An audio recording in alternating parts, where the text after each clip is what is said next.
छात्र छात्राओं, ऑनलाइन जो डिजिटल क्लास है उसमें आपका फिर से एक बार स्वागत।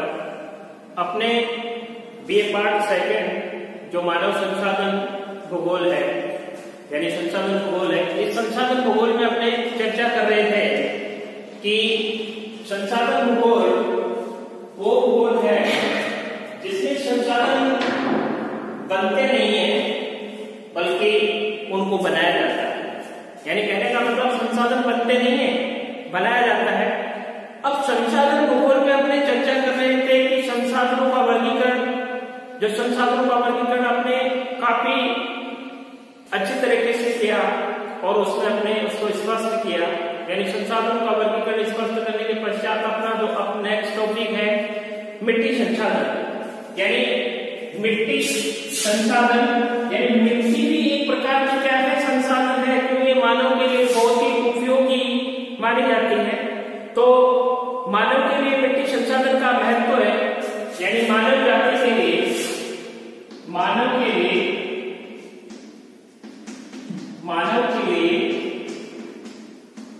मिट्टी संसाधन का महत्व है।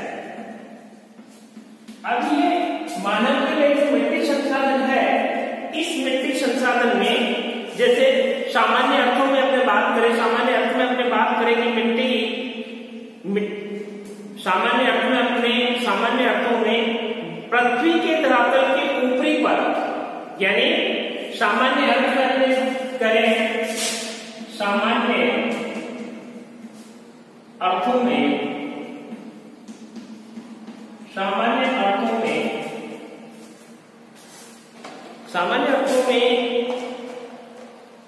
पृथ्वी के धरातल की ऊपरी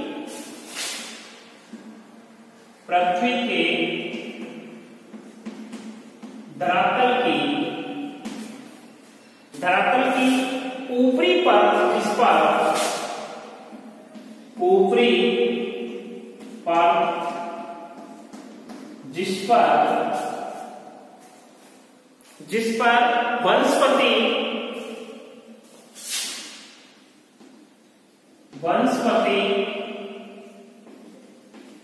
जैसे घास, झाड़ी तथा वृक्ष, झाड़ियां तथा वृक्ष, ये क्या है? यानी सामान्य अर्थों में अपने बात करें तो पृथ्वी के धरातल के ऊपरी परत जिस पर वनस्पति, घास, झाड़ियां तथा वृक्ष उगते हैं, वो क्या कहलाती है? उगते हैं, वह मिट्टी कहलाती है।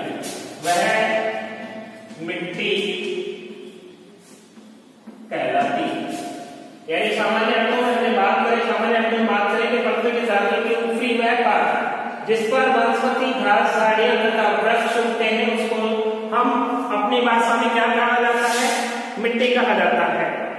अब मिट्टी मानव का सबसे मूलभूत संसाधन है, यानी मिट्टी जो मरता है, मिट्टी मानव के लिए मूलभूत संसाधन माना जाता है। यानी जो मिट्टी है वो मिट्टी मानव के लिए मूलभूत संसाधनों में से एक मानी जाती है। पृथ्वी तल पर पाए जाने वाला समस्त जीवन, यानी पृथ्वी तल पर पाए जाने वाले समस्त जीवन, पृथ्वी तल पर पाए जाने वाले समस्त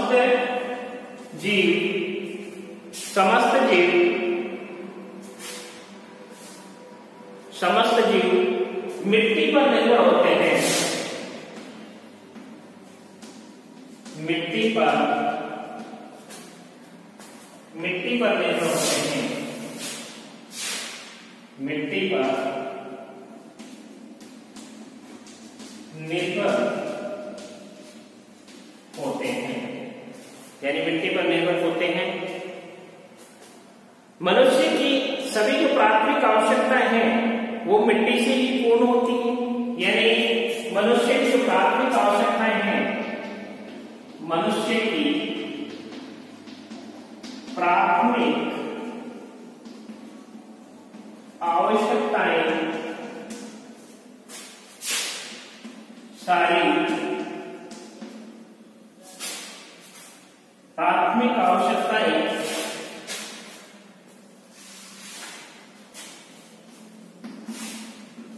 मिट्टी से ही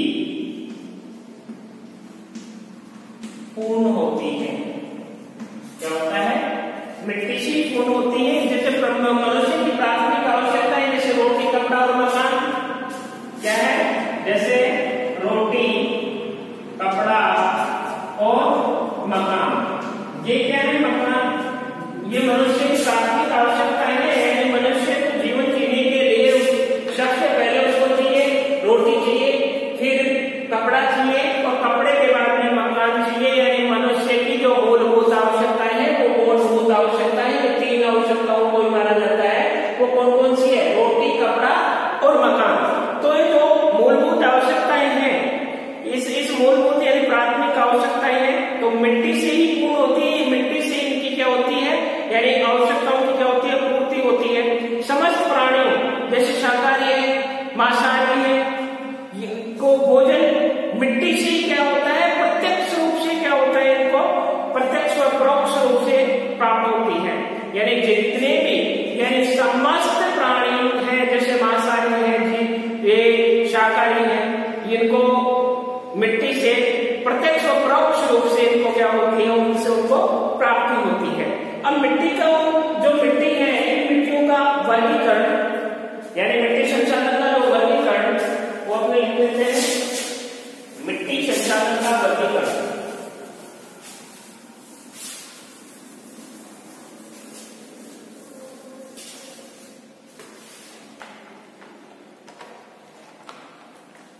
मिट्टी संसाधन का वर्गीकरण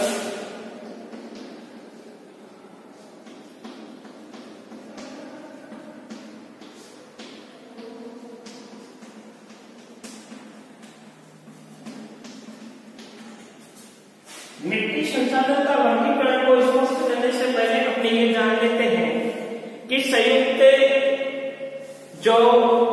राज्य के जो कृषि तथा मिट्टी सर्वेक्षण विभाग, जितने भी संयुक्त राज्य के कृषि तथा मिट्टी सर्वेक्षण विभाग ने समय समय पर मिट्टियों के अनेक वर्गीकरण क्या किए, प्रस्तुत किए गए हैं। उसमें थोरबैंड जो स्मर्थ है, इस थोर तथा स्मर्थ के अनुसार इनको मुख्य रूप से इनको अपने अलग अलग भागों में इनको क्या किया है? बांटा गया है। तो उनको अलग अलग भागों में बांटने के लिए जो मुख्य उसका जो वर्गीकरण है वो है, जैसे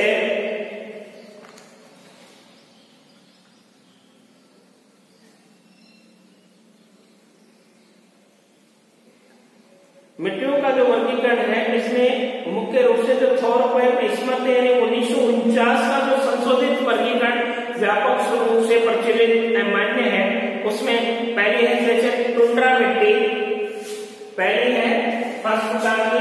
ये किसके अकॉर्डिंग? यानी ये उसके अकॉर्डिंग है थोरबैंड स्मिथ 1949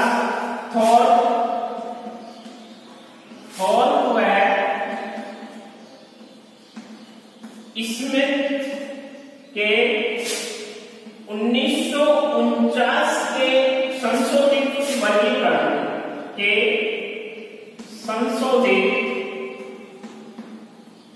वर्गीकरण के अनुसार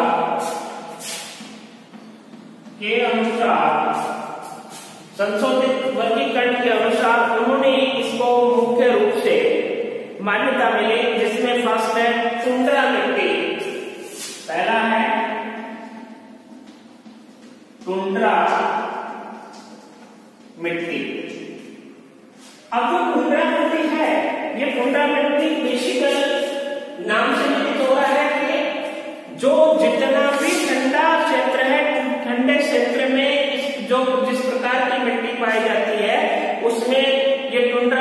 का वर्गीकरण पाया जाता है। तो इस टुंड्रा मिट्टी में ये मिट्टियां उच्च अक्षांशों में मिलती हैं, यानी ये टुंड्रा मिट्टी है, ये मिट्टी उच्च अक्षांशों में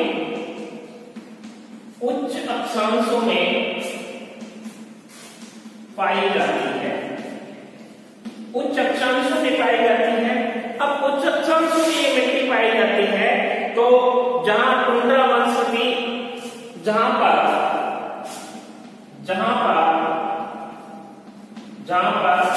ये वनस्पति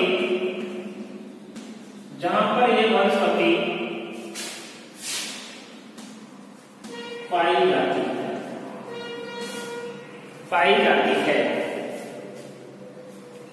इन मिट्टियों में भूरे रंग के क्षैतिजों के ऊपर गहरी कथई रंग की, इन मिट्टियों में, यानी इस प्रकार की मिट्टियों में, इन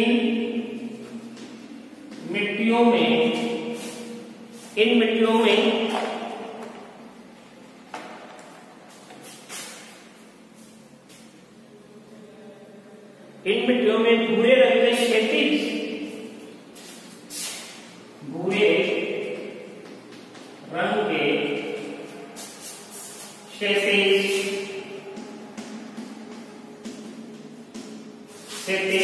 व क्षारीय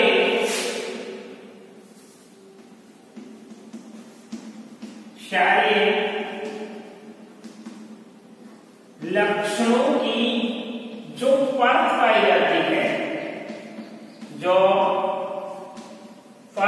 जाती है, उसे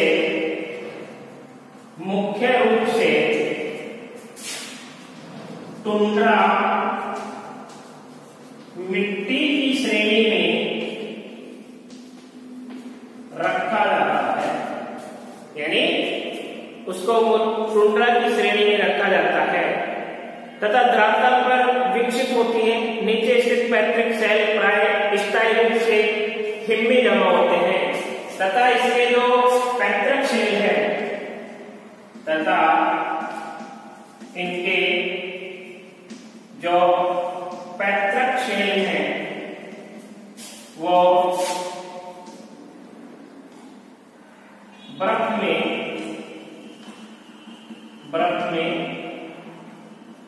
जमा रहते हैं। इन कारणों से इनको मुख्य रूप से क्या कहा जाता है, पैतृक सेल प्राय स्थायी होते हैं, यानी ये मिट्टियां उच्च अक्षांशों में मिलती हैं जहां पर टुंड्रा वनस्पति पाई जाती है। इन मिट्टियों में भूरे रंग के क्षैतिजों के ऊपर गहरी कथई रंग की पेट की सतह धरातल पर विकसित होती है और नीचे स्थित पैतृक सेल प्राय स्थायी रूप से हिम में क्या होते हैं, जमे होने के कारण ये अपने आप में एक टुंड्रा की भांति, यानी बर्फीले क्षेत्र में इनका क्या होता है, उत्पत्ति केंद्र होता है, और उत्पत्ति केंद्र में होने के कारण इनका अपने आप में एक विकास माना जाता है। इसके बाद में है पॉन्डजोल मिट्टियां, दूसरा है सेकंड नंबर की पॉन्डजोल मिट्टी।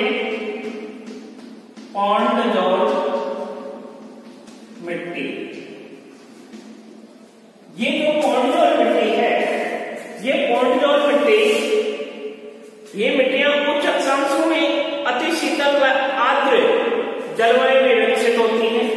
ये मिट्टियां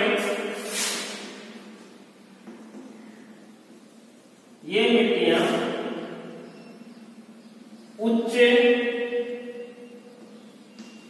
शीतल व आर्द्र भागों में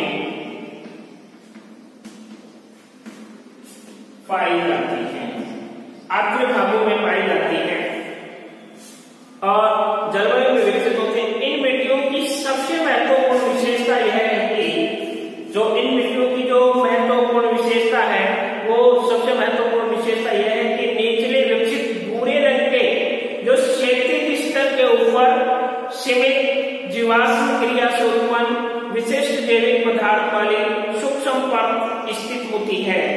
अब इसके बाद से जो थर्ड है, यानी इसकी जो कैटेगरी है वो है भूरी कतई पांडजाली मिट्टी। भूरी कतई, तीसरे नंबर की थर्ड भूरी कथई, भूरी कथई, पौंड जल मिट्टी। जो भूरी कतई पौंड जल मिट्टी है, यह भूरी कतई पौंड जल मिट्टी, ये मिट्टियां आर्द्र तथा ठंडी जलवायु में क्षैतिज में जो क्षैतिज पर्णपाती तथा मिश्रित पर्णपाती प्लस जो शंकुधारी वन होते हैं, शंकुधारी वनों में क्या होती है, विकसित होती है। और इन मिट्टियों की जो परतों का जो विन्यास है, वो परतों का जो विन्यास है वो पौंड जल मिट्टी विन्यास के आधार पर क्या होता है, विकसित होता है। यानी पाया जाता है इन मिट्टियों में जो परतों का विन्यास है जो पौंड जल के आधार पर होता है, किंतु ये कम अम्लीय होती है। यानी इनमें जो अम्लता की मात्रा होती है वो अम्लीय की मात्रा क्या होती है, कम पाई जाती है। और जो ऊपरी परत गहरी तथा अधिक जीवाश्म युक्त होती है तथा ये पौंड जल की अपेक्षा कम निक्षालित होती है। यानी पौंड जल मिट्टी का जो निक्षालन होता है वो अधिक होता है, और इन जो कथई पौंड जल मिट्टी है उनका निक्षालन क्या होता है, बहुत ही कम होता है, न के बराबर होता है। इनकी जो उर्वरकता शक्ति होती है वो उर्वरकता शक्ति क्या होती है, बहुत कम पाई जाती है। अब इसके बाद में होता है पेरी मिट्टियां, और यानी चौथे नंबर की वो है पेरी मिट्टियां। ये पेरी मिट्टियां हैं, पेरी मिट्टियां, ये पेरी मिट्टियां मुख्य रूप से ये मिट्टियां भी मध्य अक्षांशों में लंबे पेरी घास के प्रदेशों में पाई जाती है। यानी पेरी शब्द जहां भी आ जाता है, उस पेरी शब्द में छात्रों ये ध्यान रखना कि उस जगह पेरी या पंपास या डाउन्स जो कहीं भी शब्द का जिक्र हो रहा है तो वहां मान के चलना कि किसी भी प्रकार की घास का वहां आपने क्या किया जा रहा है, वर्णन किया जा रहा है। तो पेरी है, ये पेरी भी क्या है कि जो अपने दक्षिण अफ्रीका का जो घास के जो मैदान है, उन घास के मैदानों को किसके नाम से जाना जाता है, पेरी के नाम से जाना जाता है। इसलिए ये मिट्टी कहाँ, दक्षिण अफ्रीका वाले क्षेत्र में पाई जाती है। ये मिट्टियां भी मध्य अक्षांशों में लंबे पेरी घास के प्रदेशों में विकसित होती है, जहां पर उपाद्र जलवायु पाई जाती है। ये मिट्टियां गहरे कथई रंग की इनका क्या होता है, ये कथई कलर होता है, और इस कथई कलर के कारण इसको पेरी कथई मिट्टी के नाम से जाना जाता है। इसमें उदासीनता तथा अत्यधिक उर्वरक माने जाते हैं। यानी सर्वाधिक यानी बात करें, यानी उपजाऊपन की अपनी बात करें, चर्चा करें, तो सबसे ज्यादा जो इसी मिट्टी में पाए जाते हैं, इसी मिट्टी में सबसे उर्वरकता पाई जाती है। अब इसके बाद में है चरणोजम मिट्टियां, यानी 5वें प्रकार की वो है चरणोजम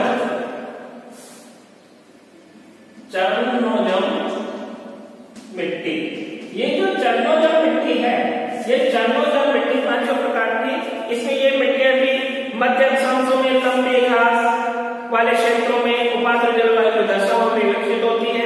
इनका रंग गहरा कथई, ऊपरी सतह लगभग काले रंग की तथा उसके नीचे चूने के अधिक अंश से युक्त हल्के रंग का स्तर होता है। इनकी उर्वरकता ऊंची होती है, किंतु नमी के कारण इसमें उत्पादकता प्राय कम पाई जाती है। यानी जो इसमें उर्वरकता शक्ति है वो क्या होती है, काफी कम पाई जाती है। अब इसके बाद में है जो 6 नंबर में है चेस्टनट तथा कथई मिट्टी। 6 नंबर की वो है चेस्टनट तथा कथई मिट्टी। यानी जो 6 प्रकार की मिट्टी है वो चेस्टनट तथा कथई मिट्टी। ये मिट्टियां मध्य अक्षांशों के जो स्टेबी क्षेत्र है, यानी मध्य अक्षांश की बात करें तो मध्य अक्षांश को आप किसको बोलोगे, जो 0 डिग्री से लेकर 25 या 30 डिग्री के बीच वाला पार्ट है। यानी उत्तर व दक्षिण में 0 डिग्री से उत्तर बात करें तो 0 से 30 डिग्री तथा 0 डिग्री दक्षिण तथा 0 डिग्री से 30 उत्तर, यानी इन अक्षांशों के मध्य जो मिट्टी पाई जाती है वो चेस्टनट तथा कथई मिट्टी। ये मिट्टियां मुख्य अक्षांशों में स्टेपी प्रदेशों में पाई जाती है, जहां इनका रंग कथई से गहरा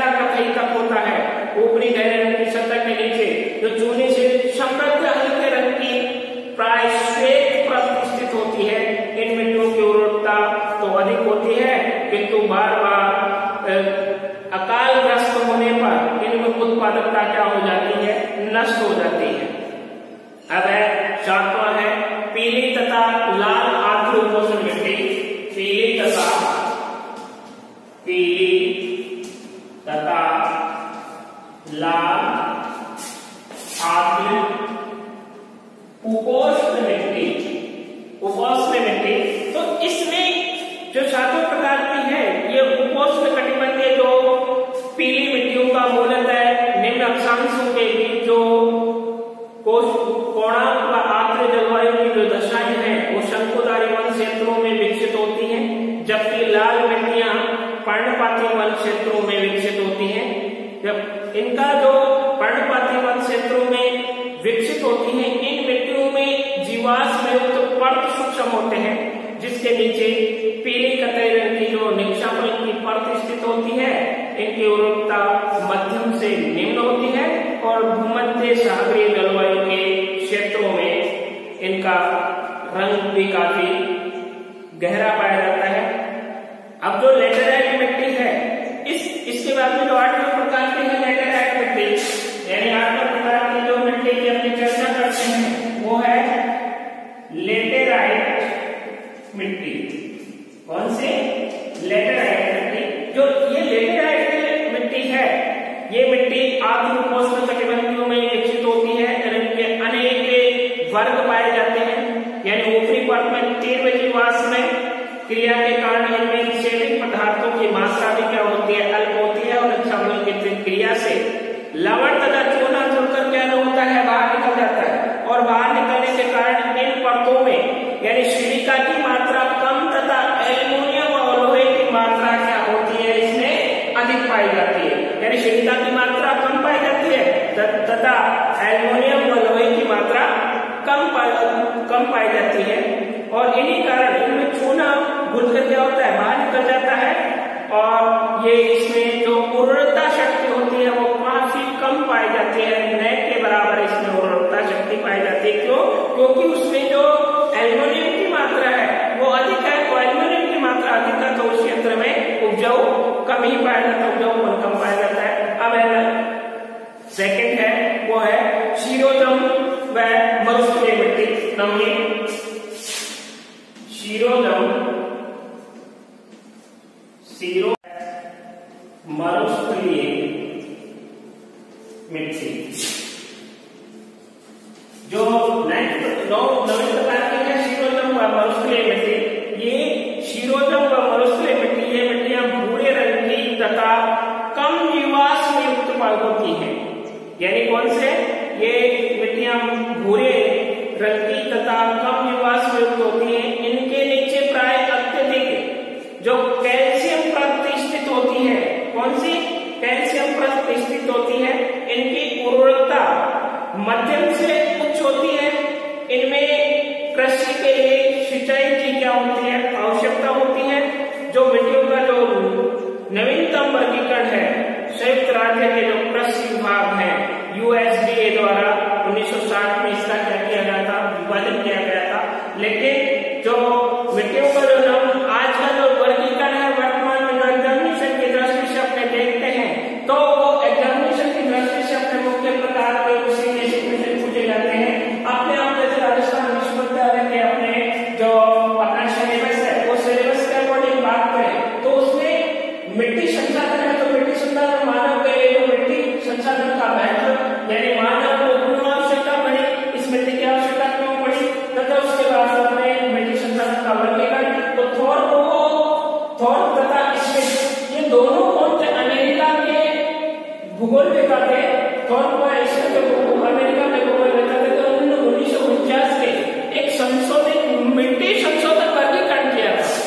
यानी मिट्टियों का जो वर्गीकरण है उसमें क्या किया था? इन्होंने वर्गीकरण किया था और इस मिट्टी संशोधन वर्गीकरण के अनुसार उन्होंने मिट्टी के जो प्रकार है उनको कितने 9 भागों में बांटा था। अब 9 भाग में आपके सामने स्पष्ट है 9 भागों का आपको वर्गीकरण करना है, मत करना है, लर्न करना है और लर्न करके तैयार करके इसको एग्जाम में यदि क्वेश्चन पूछा जाए तो मिट्टी संसाधन से आपका क्या तात्पर्य है तथा थोर तथा स्मिथ के अनुसार इसका वर्गीकरण को स्पष्ट कीजिए। तो जो मैंने आपको 9 प्रकार बताए हैं 9 प्रकार का जो दिया है उसको आप ग्राफिक तरीके से इसको स्पष्ट करना है। ये है आपका मिट्टी का वर्गीकरण जो किसके अनुसार, थॉर्प तथा स्मिथ के अनुसार। इसको आप अच्छी तरह से तैयार करना और मैं नेक्स्ट क्लास में अपने आगे के विषय में जानकारी